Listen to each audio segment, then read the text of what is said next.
Fait qu'on salue tout le monde qui nous écoute le mercredi. Peu importe où est-ce que vous êtes, à l'école ou au travail, vous écoutez le podcast Le Petit Bonheur qui est enregistré devant des chips qui se font cruncher. Puis on vous aime. Fait qu'on commence là-dessus.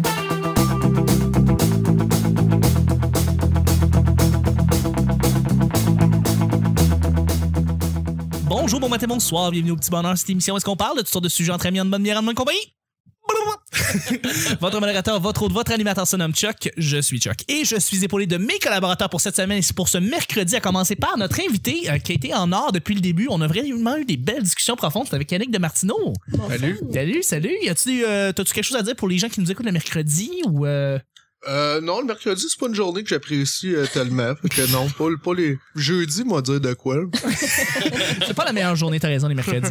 Mais merci beaucoup d'être avec nous. Je suis avec une collaboratrice en or, photographe, humoriste, qui a son podcast qui s'en vient très bientôt. Elle a son propre site. Elle a tout pour elle. C'est Émilie. Salut, Émilie. Allô, ça va? Ça va, toi?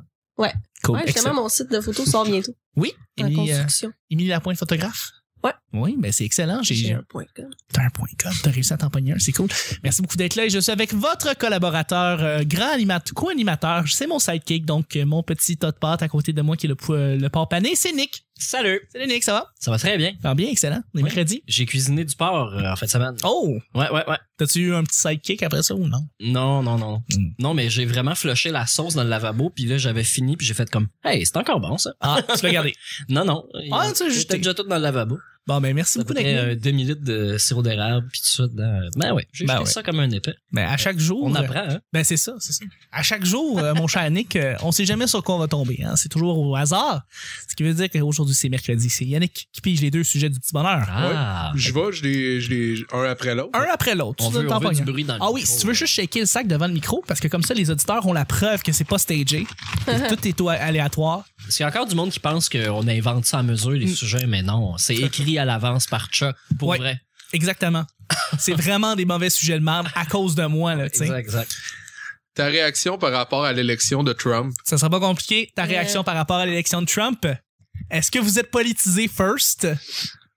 Est-ce que vous avez suivi l'élection de Trump? J'ai suivi. Je pense pas que je suis politisé à un point que je peux avoir n'importe quelle discussion à ce sujet-là, mais je m'intéresse quand même. Est-ce que on peut quand même être content ou pas content par rapport? Oui. Je veux dire, est-ce que vous êtes... premièrement, l'élection, quand c'est arrivé, là, quand ça a été mardi, puis tout le monde pas mal, ici au Québec, avait une mentalité pour penser ou croire que ça serait Hillary Clinton qui l'aurait remporté. Et on a tous, je pense, été surpris. Moi, je m'inclus dans le lot, là, j'ai été surpris que Trump est rentré aussi solidement, avec une marge aussi grande. Ben, tu veux dire moitié-moitié. Ben, en fait, c'est plus que... Parce que en termes de nombre de votes, c'est Clinton qui en a le plus. Effectivement, elle a gagné le vote populaire. Sièges, c'est à cause des super électeurs qui, dans le fond, c'est eux qui font passer les élections. Mais c'est le nombre, c'est ça, dans un État, c'est le nombre de sièges qu'il y a. Ouais. Exactement. Au Nebraska, 18 000 personnes valent à peu près les, je sais pas, 15 millions ou 30 millions de Californiens. C'est ça. Il a gagné tous les plus gros, tu sais, les États clés. Là. Non, c'est ça qui se passe. Puis comme de fait, il est rentré à cause de ça. Mais il a gagné beaucoup de super électeurs. Beaucoup plus que Clinton. Et c'est choquant, ça peut être frustrant, tu peux être désemparé par rapport à ça. Tu te dis, Colin, qu'est-ce qui s'est passé, tu sais? Mais il y avait un point intéressant, tu sais, quand il parlait de pourquoi il y a des latines, tu sais, il y a un tiers de la population latine, tu sais, qui ont voté pour Trump. Ouais, les hommes, puis tu fais comme, comment ça? Puis j'avais lu un article, tu fais, ben c'est pas fou, il parlait de que le monde aux États-Unis sont tannés, tu sais, de l'image, tu sais, de la fausse image de la personne projette ça, mais sa politique derrière, c'est pas shady. Ça concorde pas, là, tu sais, les gens, c'est beaucoup de poudre aux yeux.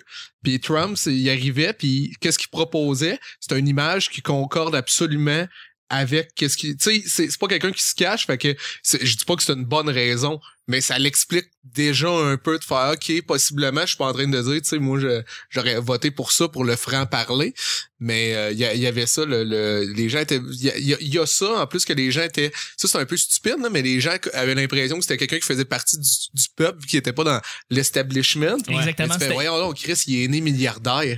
Il fait pas plus partie du peuple que parce qu'il a jamais été un politicien, là. Il possède un terrain de golf, au moins. C'est ça. En plus que, tu sais, son oncle a fait son grand-père a fait fortune avec, tu sais, des immeubles à logement qui refusaient les Noirs, puis Oui, effectivement. quand il y a quelqu'un du Ku Klux Klan qui le croise, il lève la main comme un gars en moto qui voit un autre gars en moto. Tu fais, ouais, tu fais pas tant que ça partie du peuple, là. C'est quand même incroyable parce que Trump a gagné pas mal tous les États du centre. Donc, évidemment, on parle plus de tout ce qui est un peu plus rural, mais aussi beaucoup plus qui est industriel. Et il y a quelque chose qui m'a un peu frappé. The Guardian a fait un petit topo de 10 minutes qui est reparu sur Facebook récemment, mais qui a été publié originalement en début octobre. Et ça parle évidemment d'une petite ville, un petit village qui a perdu toute sa job dans les mines. Ça a tout été fermé, dans le fond. Ces gens-là n'ont plus d'emploi. Aucun. On parle de McDo, Wendy's, c'est les deux seuls magasins ou deux seuls restos qui roulaient. Là, Walmart a fermé en janvier. La ville est fantôme. Et il y a des centaines de personnes qui sont là et qui se demandent qu'est-ce qui se passe. Ils vont tous voter pour Trump. Ils disent que c'est comme, ils ont gagné à 91%. À 91% des intentions de vote, c'est républicain, puis c'est eux qui les gagnent. Dans cette ville-là, mais aussi dans cette état-là. Il y a 100 personnes. Fait que c'est facile de faire le pourcentage. C'est assez facile. Tu demandes à 100 personnes, tu fais contre 91, t'en as 8 qui sont indécis. En tout cas, bref.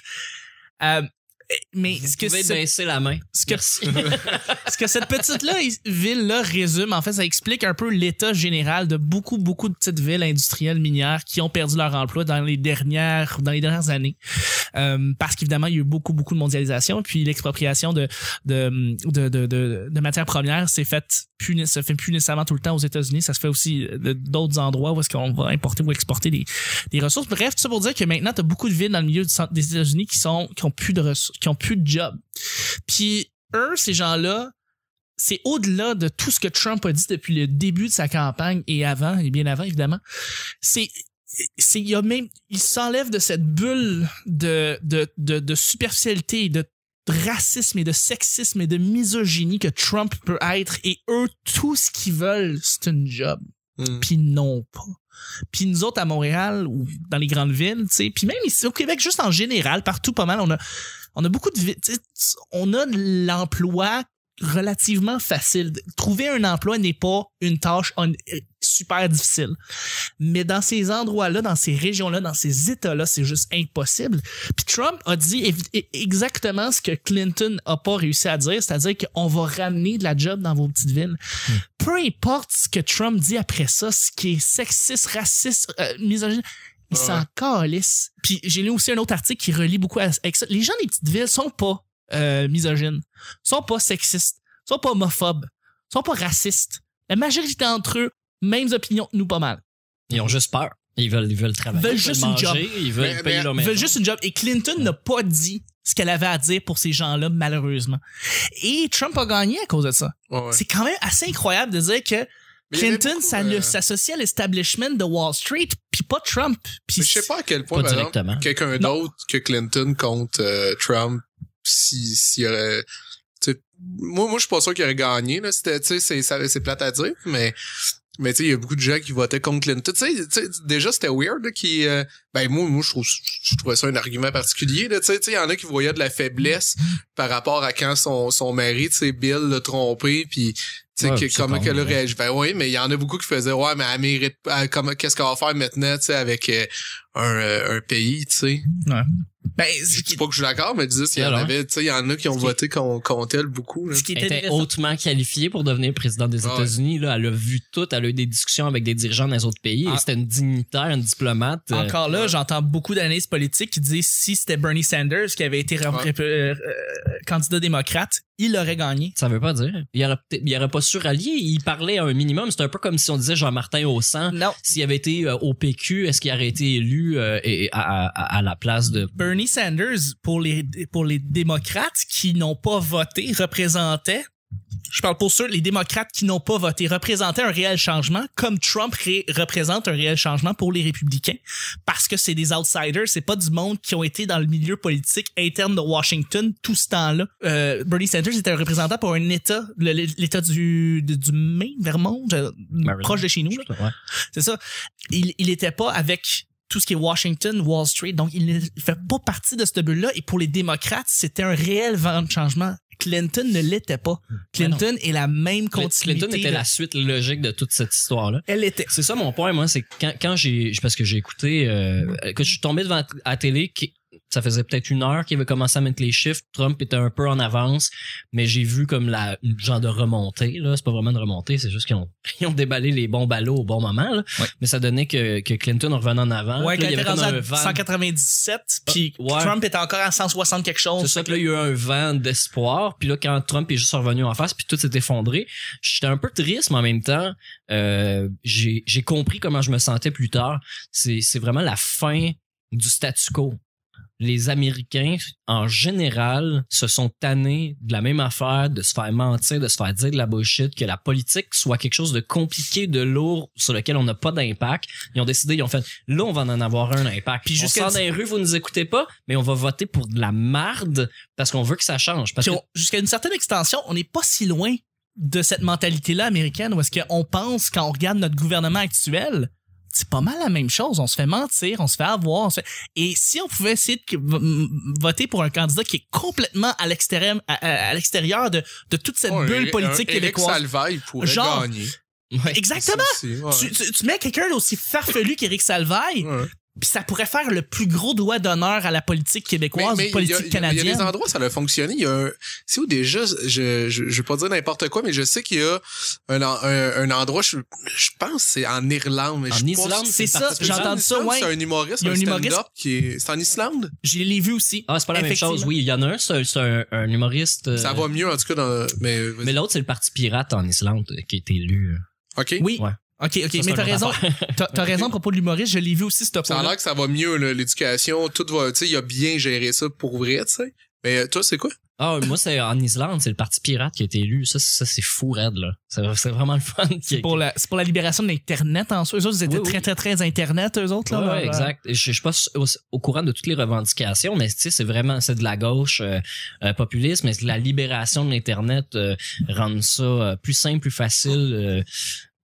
Je saurais pas dire parce que j'ai lu ça rapidement, mais c'est vraiment une bonne affaire puis c'est quasiment un miracle que ça soit arrivé. Ouais. Mais je veux juste oui, dire, vas-y, puis après ça on va terminer. Je voudrais avoir le dernier point de vue par Émilie, même si t'en as pas beaucoup parlé. Non, là. mais je commence de plus en plus à m'informer, mais pour vrai, c'était quelque chose qui avant m'intéressait pas, mais là je vois l'utilité que ça m'intéresse. C'était exactement ça mon deuxième point. C'est ça, juste finir. La fin du statu quo pour les gens qui s'intéressent à la politique, puis le début de l'intérêt pour la politique pour ceux qui en avaient rien à foutre. Parce que là, il y a des gens qui ont été blessés, des femmes, des noirs, des latinos, des mexicains, whatever, qui ont été blessés puis se sont maintenant intéressés à savoir c'est quoi l'influence que la politique a dans leur vie directement. Puis il y a des gens qui s'en foutaient avant qu'ils perdent leur job dans les mines, là, le monde s'en calissait, ils consommaient, il y avait un pick-up, ils écoutaient la TV, puis that's it. Là, maintenant que ça leur fait en pleine face, puis qu'ils savent qu'en votant, c'est un petit bout de papier, ça peut influencer leur futur, ben là, ils viennent d'apprendre quelque chose. Dans 4 ans, ils vont être bien mieux outillés pour faire un bon choix. Puis ils vont peut-être s'impliquer plus dans la politique municipale, puis régionale, etc. Ouais. Et oui, Émilie, donc toi, t'as peut-être pas suivi. Je commence à m'informer, mais pour vrai, j'ai écouté un peu, mais je me suis couché avant de avoir le résultat final. Mais en fait, il me fait un peu peur, Trump. Il fait peur à tout le monde. Obama, qui était vraiment plus charmant puis comme il représentait l'espoir, Obama. Mais c'était là-dedans un peu aussi, par exemple, tu sais, l'image là, c'était pour beaucoup là, c'est une mascotte, le genre là. Ben oui, c'est ça, c'est fou le charisme, les mimes sur Obama là, qui en ce moment là, tu sais, c'est la statue de la liberté qui se tient après ses jambes là. Non, votant pas Obama. Puis là tout le monde capote en faisant ah non, on perd un génie. Calme. C'est pas vrai non plus, c'était le plus grand homme de paix qu'on a vu là. Non. Tu sais, il a l'air de ça, mais non, rien. Ouais. Mais c'est le Commander-in-Chief, c'est le chef suprême de l'armée. Ça reste pas, c'est pas un... Émilie, Trump te fait peur. Est-ce que tu penses que Trump va faire quelque chose qui va être drastique pour les États-Unis? Je pense qu'en fait, peut-être qu'on a plus capoté, mais peut-être que ça va juste... On s'attendait à trop, puis que ça va être bien relax, en fond, puis qu'il dit beaucoup de choses, tu sais, souvent... Je pense comme toi là-dessus. Il a juste dit beaucoup de choses pour avoir des tribunes. Il est clairement pas progressiste non plus, là. Tu sais, c'est sûr que ça va... Il l'est pas. C'est parce qu'en disant des choses comme ça, ben, il y avait la première page juste parce qu'il avait dit ça, fait qu'il a su comment se faire voir, mais peut-être que ça va pas tant changer. C'est un gars de télévision, t'as raison. Moi, je pense que ça sera pas nécessairement, mettons, sur ses décisions et tout, mais par contre, il endosse beaucoup de propos racistes, tu sais. Puis il y a ça, par exemple, qui est, tu sais, C'est juste des blancs dans son équipe. c'est ça, Pas puis il est en un train noir, pas un latino. puis il endosse beaucoup de commentaires. Fait que moi c'est plus dans les écoles, à petite échelle même, qu'est-ce que ça va faire. Des fois, même si, tu sais, parce qu'il y a beaucoup de ces décisions, vraiment, même qui passeront pas, là, tu sais, c'est pas tout non plus. Il y a des droits de veto sur certains trucs, là, mais quand même, il peut pas non plus, tu sais, il y a des gens derrière, tu sais, une décision se prend pas tout seul, là, c'est pas Dieu non plus, là, tu sais, on vient pas de donner la position. Il y a des trucs qui a pas de pouvoir, faut que ça passe au Congrès. C'est tout, ça. Mais mettons le traité de Paris sur le climat. Ouais, non, il y a le pouvoir lui-même de ratifier. de ne pas Oui. de retirer ce que Obama a fait.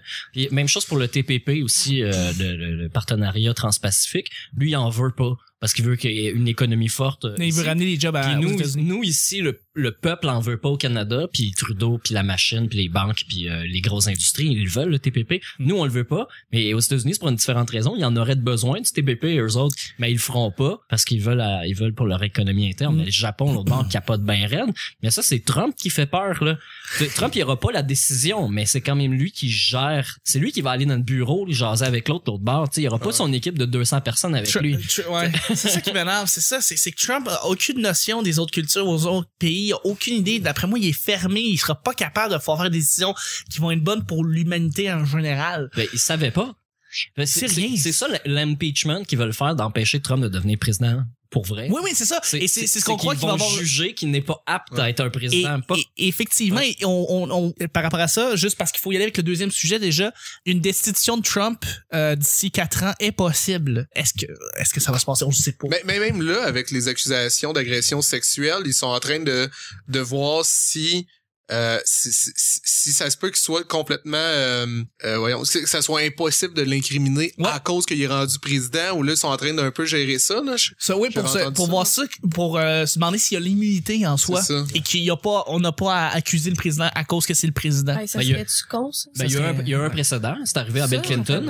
Oui, c'est vrai, Bill Clinton a été envoyé en cours. Des gens, j'ai un pouvoir. Pendant qu'il était président, ce sont des allégations parce que c'est pas allé en cours. Fait qu'ils ont tué l'histoire dans l'œuf. Mais Trump, c'est arrivé avant qu'il soit président, donc il ne serait pas protégé par l'immunité présidentielle. Mais il pourrait avoir un précédent. Il pourrait avoir un précédent. Si les républicains au Congrès, les juges sont tous républicains, c'est vrai, ils décident eux-mêmes de juger, de dire non, on veut Trump. Nous, ils vont tous voter les lois, ils vont tous s'arranger pour que ça arrive pas. T'sais. C'est vrai qu'il y a le Sénat qui est derrière lui. Il y a le Sénat puis la maison des représentants. Il y a les républicains qui sont aux 2 stades. Fait que pour passer des lois, ça va se faire tout seul. Parce que s'ils veulent le protéger. C'est ça l'affaire. S'ils veulent le protéger. Parce que ils l'aiment pas tant que ça, là. Non, ils sont pas d'accord avec la majorité des démocrates, de républicains ne voulaient pas Trump comme président. Si il a légitimisé que les gens ont perdu confiance envers la politique, en les lisant, ils représentent ça. Ils représentent le fait que la politique, c'est plus vrai, ça marche plus, c'est n'importe quoi, puis que l'establishment a quand même le pouvoir, puis le président peut pas faire grand-chose. Le monde a déjà catché ça. Ouais. Fait que ça se peut que Trump reste pas pour toutes ces raisons. Deuxième et dernier sujet, mon Yannick. Faut y aller déjà en sujet Blitz. Nick. Ouais, OK. Blitz. Là, ça va être un sujet qui va durer 2 minutes, là, parce qu'on pourrait parler de Trump pendant des heures, je sens. Là, pourquoi t'as mis ça là-dedans? Je sais. Ben, faut que je fasse un aveu. Tantôt, je l'ai pigé, puis ça me tentait pas avec le... Ah, tu vois, ça, c'est plus smooth, là.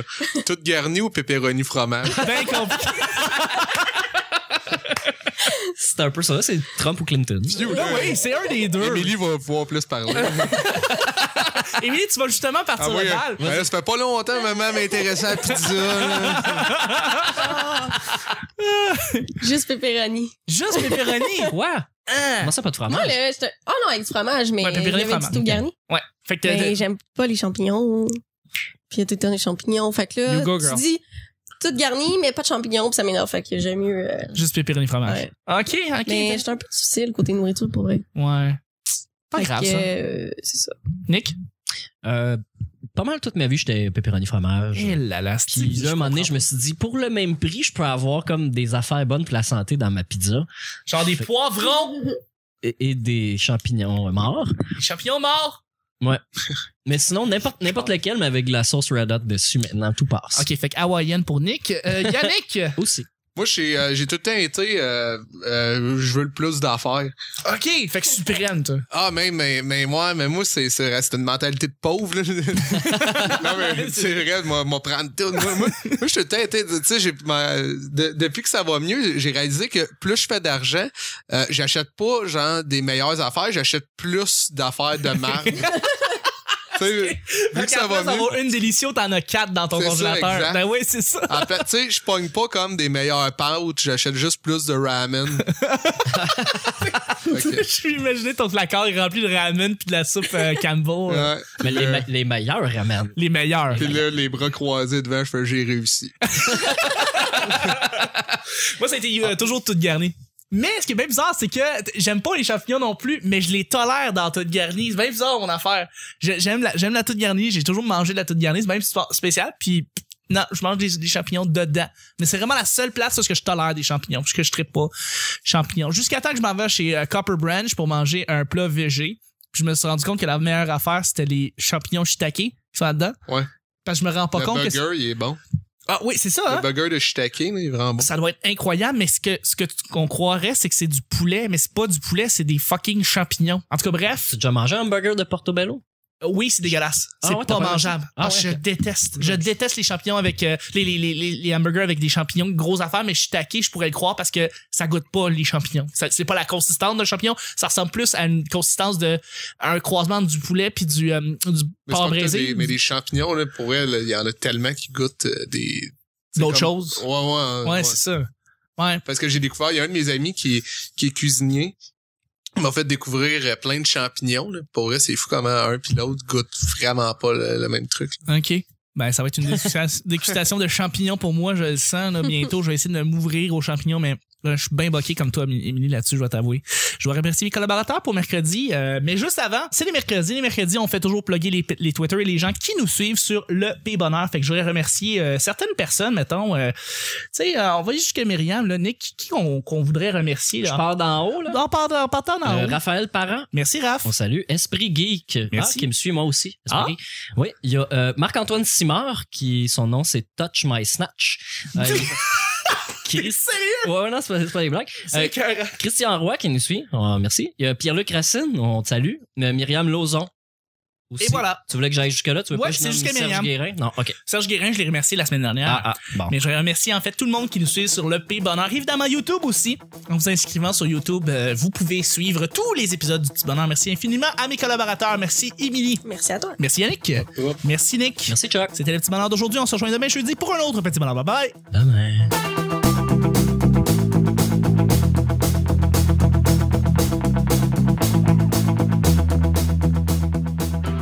C'est un peu ça, c'est Trump ou Clinton.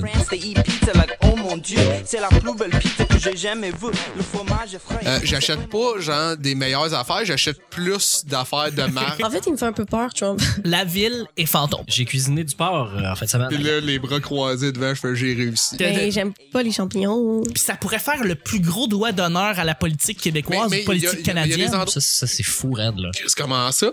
Ben, faut que je fasse un aveu. Tantôt, je l'ai pigé puis ça me tentait pas avec le... OK, fait que hawaïenne pour Nick. Pourquoi t'as mis ça là-dedans? C'est une mentalité de pauvre. Il a su comment se faire voir. Mais je les tolère dans toute garnie. C'est bien bizarre, mon affaire. Touch My Snatch. By now, don't bother to question.